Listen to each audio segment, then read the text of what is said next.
It's not enough you made to the NFL. Be the fucking MVP. It's not enough you ran a 5K. Win a 10K. It's not enough you became a doctor. Be a better doctor. It's not enough you lost 50 pounds. Go out there and do something with it. Guess what?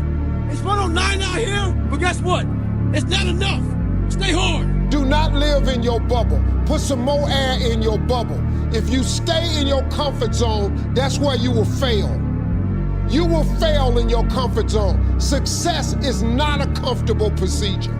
It is a very uncomfortable thing to attempt. So you got to get comfortable being uncomfortable if you ever want to be successful. Front-end pleasure almost always leads to back-end pain. Front-end pain almost always leads to back-end pleasure. Delayed gratification, my friends, is the name of the fucking game when you're a man.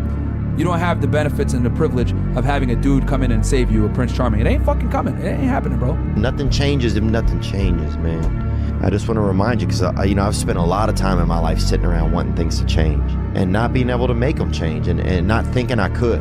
And I wish somebody had told me that earlier sometimes, that in order for something to change, there needs to be change. You're a man. You are a man. Stand up and be a man. Make the hard decisions, make the sacrifices, make the unpopular decisions, and become comfortable in your own skin. And if you are not a person that you are comfortable being alone with, that is the one person in this universe that you have full power, full right, full responsibility to change. The biggest key to success in anything you do is you got to have an unlimited supply of fuck you. This drive and passion, and it may come from nothing. Like for me, there was no passion, no drive, no nothing. But I had this fire that I'm going to be somebody. And it has to be there because on all those bad days and all those days you don't want to do shit, you have to be your own motivator, your own coach, your own trainer, your own everything. So to do that, you have to come into work, and work is whatever your work may be, ready to go. And what that means is you may have failed miserably yesterday, but you come to work like, people are like, man, you just lost everything. How the hell are you this damn motivated? Because this is what it takes. If you really want what you say you want, you're gonna have to make some sacrifices that are actually investments, because there is a payoff on the backside.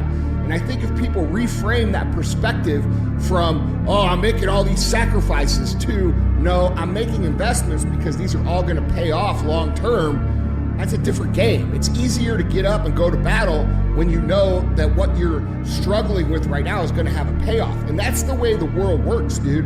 You know, if you own a business, you know, you're gonna push for 3 or 4 years before you get real progress. And then once you get real progress, you're gonna have a ride for 3 or 4 years. And then, you know, you're gonna have to repivot, and you're gonna have to readjust and reacclimate and make a new plan, and then push for another 3 years. It's phases, dude. And it's phases in your life too, just not in business, it's in your life. If you want to change, you're gonna have to push, and there's gonna be a delayed gratification time frame where you're showing up, you're working hard, you're giving everything you have, but nothing's happening. And that time can be extremely frustrating. And the reason that most people can't win is because they can't make it through that time of frustration to get to the other side. There's a reason that there's the saying, it's always darkest before the dawn, okay? Because, dude, when you feel like you're gonna quit and you feel like things aren't gonna work, if you just keep pushing, that's when the things tend to work out. Be a dangerous man. Now, being dangerous is not being a threat. They're two different things, all right? And it's not about going out and lifting weights and getting a bunch of tattoos and wearing leather jackets and walking around with your chest and shoulders up, hulking around saying, I'm dangerous. That's very rarely is that a dangerous man. Often the most dangerous man in the room is the quietest man in the room. You have to work your ass off.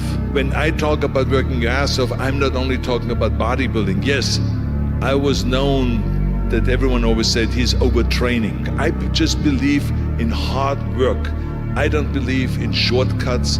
I don't believe getting around all of that or finding the easy way. You got to confront things straight on, and you got to struggle through it. And I found out that the more I struggle, the stronger I get inside. Because remember that the brain, your head, is just like a muscle. The muscle grows when you give it resistance. When I put a dumbbell in my arm and I curl it up, it's the resistance that makes the bicep grow. But the same thing is also with your head. The more resistance you give it, the more you let yourself struggle, the more you go through pain and through kind of suffering sometimes. The more you endure that, the tougher you get. I've never regretted working harder, ever, not once. And some people are like, on your deathbed, you're like, no, because I lived every moment of my day doing what I wanted to do. Grow or die was the basic central premise that we were working with. That if you don't grow, you will perish. There's one relationship that you have to maintain, and that's the one with you, right? And it's like, if you're not loving you, if you're not taking care of you, everything and everybody is second to you taking care of you. First and foremost, when you are steady and calm in yourself, it makes it easier to manage the insanity that other people are going to bring to you. The core of how things are created in the universe is through collision. You know, so you got to be prepared to collide if you want to create something. Only sustainable mission throughout your whole existence is to improve lives. And as soon as I made the shift in my mind from trying to be big and trying to have money and trying to be popular to making sure that I improved lives every step of the way on this earth, then all of a sudden I started experiencing healing. It has to be consistency, and you just show up multiple times a week over and over, you're going to get some results. Lazy people do a little work and think they should be winning. But winners work as hard as possible and still worry if they're being lazy. Some of you just don't understand. Some of you been average for so damn long, you don't know what it is to do hard work. But there's a lot of you out there who want to be much more than average, but just don't know how to do it every single day, the grind. You need to find someone to oil those fucking gears up. So check it out. This is a mindset. Maybe it's true, maybe it's not. But there's a motherfucker out there who wants what you have, who wants the position you are, who wants the job you have, who wants the wife that you have, or the husband. There's someone out there hungry and wants everything you fucking have. Maybe it's true, maybe it's not. But if it is, it's gonna be your ass. So make that a motivation for you. Stay hard. Winners expect to win. Winners are not surprised when they win. Like when I win, I don't like overly celebrate, because I fucking expected that to be the outcome. All right? Amateurs, when they win, they're surprised, and then they over-celebrate. And like I said, when they over-celebrate, they become ineffective because they're taking their eye off the game for way too long, right? Oh, I fucking won the week this week. And then they talk about that 1 week for the next 6 weeks. And the next 6 weeks, the guy who expected to win is still going just as hard. So it's an expectation. That's the difference between winners and losers that I think, in terms of not so much their self-talk, but just their attitude. Like when I set out to do a project, I expect to win. I don't expect anything else than that. I expect to be the absolute best. I expect to win. It's a legitimate, in my heart, expectation. The more pressure you have on you, and if you take it as a privilege, it's a choice to put your perception as a privilege rather than a burden. And by taking the power back in that choice, pushes you in a direction of being better rather than holding you back. Yeah, there's a pain that comes from the expectation of success, I suppose, which is different to your first time. Yeah. You know, when you've got nothing to prove, you have nothing to lose. The human brain evolved under immense amounts of pressure, okay? That's how the brain works. And I almost like to think of it in terms of barometric pressure. So in your brain, when you're feeling that barometric pressure, it's like, I gotta get this done, or I'm gonna fail, and this project won't happen, and people will laugh at me. You work like a fiend. Energy, your whole body responds, right? Your blood gets moving. You accomplish things that would normally take you months. You do it in days because you feel that pressure. 62 hours, you go out there and fucking suffer. You come back, oh, that was 62 hours. I gained 7 fucking years of knowledge. The ups and downs, the pain, the suffering, you learn how to chunk this shit down. Like, oh my God, man, I'm at mile 100. How the fuck am I gonna get to mile 118? Yeah, everything becomes, you start to learn life out there, and you learn so much in such a condensed period of time, and nothing in the world can do it, like pushing yourself to the absolute limit. That fear, that uncertainty is what keeps most people from growing until they get enough pain, and then that pushes them to a threshold where their needs aren't being met. They gotta change. Failure is so important. Like failing and fucking up and making mistakes, it's very important. That's how you learn. That's how the bad feeling that you get from something that you shouldn't have done or wish you didn't do or wish you did better. Like especially failing at something where you half-assed it and you just feel like a fucking loser. Like that just teaches you.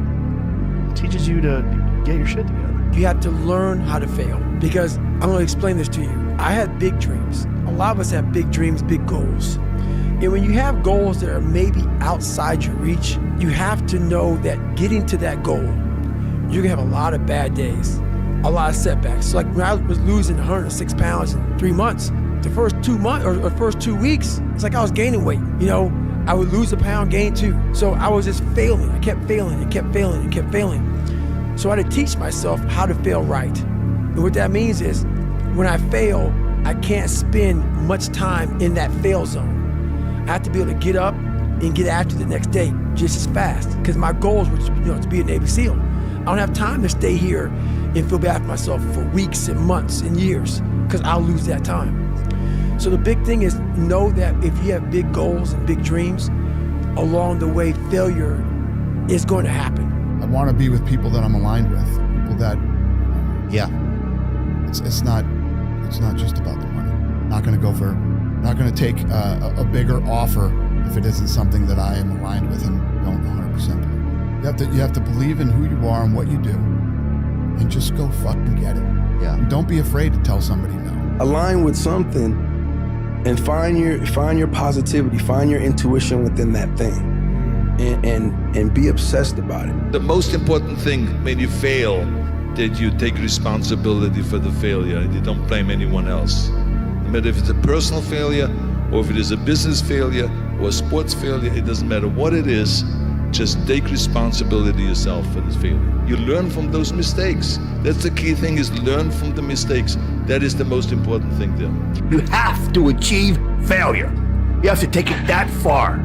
Nobody wants to go that far. It's too scary. But you know something? I got news for you. That's where winning is. To be successful at anything, the truth is you don't have to be special. You just have to be what most people aren't.